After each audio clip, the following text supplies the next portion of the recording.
The power of Du'a, supplication, in Islam. What is the power of Du'a, supplication, in Islam? In the Islamic worldview, Du'a is far more than a ritual or a mere act of devotion. It is a profound spiritual connection between the servant, Abd, and his Lord, Rabb. Du'a embodies submission, reliance, hope, humility, and love for Allah. It is among the most emphasized acts of worship in the Quran and Sunnah, a gateway to divine mercy and a shield against despair. Du'a is a clear sign of faith, iman, and humility.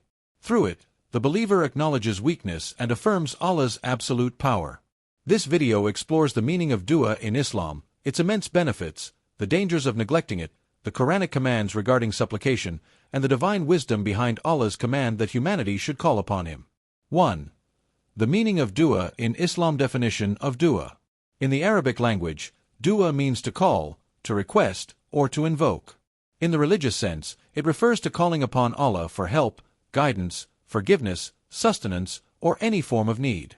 Du'a is both an act of the heart and the tongue, expressing total dependence on Allah. The Prophet Muhammad, peace be upon him, said, Du'a is worship. Jami at-Tirmidhi, Hadith 2969. This hadith clearly shows that Du'a is not merely asking for something. It is a fundamental act of worship that demonstrates recognition of Allah's greatness and our submission to Him. Forms of Du'a. Du'a appears in several forms, including Du'a of request, Du'a al-Masala, asking Allah directly for specific needs. Du'a of worship, Du'a al-Ibadah, acts such as Allah, fasting, charity, and obedience, performed seeking closeness to Allah. Inner dimensions of Du'a. Tawakkul, reliance. Sincere Du'a reflects complete trust in Allah. Tawheed, monotheism. True supplication arises from the belief that only Allah has the power to grant requests. Ikhla, sincerity. The believer supplicates sincerely, seeking only Allah's pleasure. 2. The benefits of Du'a. Fulfillment of needs. Allah promises to respond to those who call upon Him. And your Lord says, Call upon me, I will respond to you. Quran chapter 40 verse 60. Whether the need is physical, emotional, or spiritual, Du'a is the means through which Allah's aid descends. B. Strengthening faith, Iman. When believers witness their supplications being answered, their faith grows stronger. Even when the response is delayed, knowing that Allah hears every prayer nurtures patience and reliance upon Him. C. Protection from hardship and calamity. The Prophet, peace be upon him, said, Nothing repels divine decree except Du'a. Jami at-Tirmidhi, Hadith 2139. Du'a can alter outcomes by Allah's permission, shielding believers from unseen harm and misfortune. D. A sign of humility and servitude. Allah praises those who humble themselves before Him. Indeed, they used to hasten to good deeds and supplicate us in hope and fear, and they were humbly submissive to us. Quran chapter 21 verse 90. E. Building a personal relationship with Allah. Du'a nurtures a direct, intimate connection between the servant and the Creator. No intermediary is required, highlighting Allah's mercy and closeness. F. Rewards in the hereafter. The Prophet, peace be upon him, said, No Muslim makes Du'a, provided it does not involve sin or severing family ties, except that Allah gives him one of three. He answers it, stores it for him in the hereafter, or averts from him an equivalent harm. Musnad Ahmad. 3. The harm of neglecting Du'a. A sign of arrogance. Allah warns, Indeed, those who disdain my worship will enter hell humiliated. Quran chapter 40 verse 60. Since Du'a is worship, abandoning it reflects arrogance and self-sufficiency. B. Weakening the bond with Allah. Neglecting supplication leads to spiritual emptiness and a hardened heart, making a person more vulnerable to sin. C.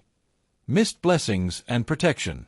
Without Du'a, one deprives oneself of divine mercy, guidance, and solutions to life's difficulties. D. Exposure to despair. Those who do not pray often fall into hopelessness during trials, lacking the comfort that comes from knowing Allah listens and responds. E. Spiritual arrogance. Relying solely on personal ability inflates the ego and leads to ingratitude toward Allah. 4. Qur'anic commands to make Du'a. Surah Ghafir, chapter 40, verse 60. Dua is explicitly commanded and linked to worship. Surah Al-Baqarah, chapter 2, verse 186. Allah declares His nearness and responsiveness. Surah An-Naml, chapter 27, verse 62. Allah alone answers the desperate. Surah Al-Araf, chapter 7, verse 55. Dua must be made humbly and sincerely. Surah Al-Isra, chapter 17, verse 110. Allah invites supplication using His beautiful names, Asma, Al-Husna. 5. The wisdom behind the command of dua. Acknowledgement of servitude. I did not create jinn and mankind except to worship me. Chapter 51, verse 56. Cultivates humility. Strengthens tawheed. Purifies the heart. Builds psychological resilience. Tests faith and patience. Invites mercy and blessings. The Prophet, peace be upon him, said, "Whoever does not ask Allah, He becomes angry with him." Jami at-Tirmidhi. Reminds of the hereafter. Teaches gratitude. Builds brotherhood. The supplication of a Muslim for his brother in his absence will be answered. A Muslim. Dua is the heart of a believer's relationship with Allah. It is both a command and a divine gift, allowing direct communication with the Creator. Through dua, hearts are softened, faith is strengthened, and souls are elevated. Neglecting supplication invites spiritual harm, arrogance, and distance from Allah, while embracing it opens the doors of mercy, guidance, and eternal reward. The Prophet, peace be upon him, said, "Dua is the essence of worship." Jami at-Tirmidhi. May Allah make us among those who constantly call upon Him in every state, and may He answer our supplications with His boundless mercy and wisdom. Ameen.